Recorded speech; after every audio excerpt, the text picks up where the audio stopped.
21મી સદીમાં પણ ઘણા પ્રાચીન સ્થળોમાં પ્રાચીન પરંપરા ચાલી આવી રહી છે, જે પરંપરા ખૂબ અજીબ છે। તેમાંનો એક છે ત્યોહાર। તહેવારોનો આપણી જિંદગીમાં એક અનોખો મહત્વ હોય છે। આપણી દુનિયાના અમુક તહેવારો ધાર્મિક માન્યતાઓને આધારે છે, તો અમુક કોઈના જન્મદિવસ અથવા કોઈની યાદમાં મનાવવામાં આવે છે। પરંપરા સિવાયના અમુક તહેવારો એવા પણ છે જેને આપણે આપણી ખુશી માટે બનાવ્યા છે। આ તહેવારોનો સંબંધ ધર્મ કે ઇતિહાસ સાથે નથી હોતો। જી હા મિત્રો, આજે હું તમને એવા જ તહેવારો વિશે કહીશ જેના વિશે તમે ક્યારેય નહીં સાંભળ્યું હોય। તો મિત્રો, વિડીયો આગળ વધારો એ પહેલાં તમને પણ તહેવાર પસંદ હોય તો મારા વિડીયોને લાઈક જરૂર કરજો। Mud festival. દક્ષિણ કોરિયામાં મડ ફેસ્ટિવલ ખૂબ ધૂમધામથી ઉજવાય છે। આમાં એકબીજાને કિચડમાં ડૂબાડી ખૂબ આનંદ માણે છે લોકો। 2 અઠવાડિયા સુધી આની ઉજવણી થાય છે, જે ત્યાંની રાજધાનીમાં મનાવાય છે। આમાં દર વર્ષે 20 થી 30 લાખ માણસો પાર્ટિસિપેટ કરે છે। સામાન્ય રીતે એક કિચડનું પુલ બનાવવામાં આવે છે, જેમાં લોકો અલગ અલગ રમત રમી શકે છે। આ ફેસ્ટિવલ ત્યાંના દરિયા કિનારે પણ ઉજવાય છે। આ રમતમાં જે કિચડનો ઉપયોગ થાય છે તે મિનરલથી ભરપૂર હોય છે, જે આપણી સ્કિન માટે ખૂબ ફાયદાદાયક હોય છે। Baby jumping festival.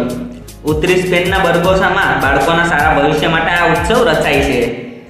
બાળકોની ઉપર કોઈ ખરાબ આત્માની નજર ન પડે અને આવનારા સમયમાં તે સારો માણસ બની શકે, એટલા માટે તેના માતા પિતા પોતાના 1 વર્ષના બાળકને લઈ સ્પેનના કસ્ટ્રિયા નૃત્ય ગામમાં એક પવિત્ર જગ્યાએ મળીને આ પરંપરા પૂરી કરે છે। આમાં ખુલ્લા આસમાનની નીચે બાળકને સુવડાવવામાં આવે છે અને તેની ઉપરથી જમ્પ કરવામાં આવે છે। જે લોકો આવું કરે છે તે પીળા રંગના કપડાં પહેરે છે। Monkey festival. થાઈલેન્ડના લોનબનીમાં દર વર્ષે ધૂમધામથી મંકી ફેસ્ટિવલ ઉજવાય છે। લોકોનું માનવું છે કે વાંદરા સારી કિસ્મત લઈને આવે છે। આ તહેવારમાં લોકો વાંદરા જેવા કપડાં પહેરી નૃત્ય કરે છે। આ ઉત્સવમાં લોકો વાંદરાને ખુશ કરવા માટે 25,000 કિલો ફળ ખવડાવે છે। ટુનારમા ફેસ્ટિવલ। ઘણા વર્ષોથી ચાલી આવી રહ્યો આ તહેવાર ઓસ્ટ્રેલિયામાં ઉજવાય છે।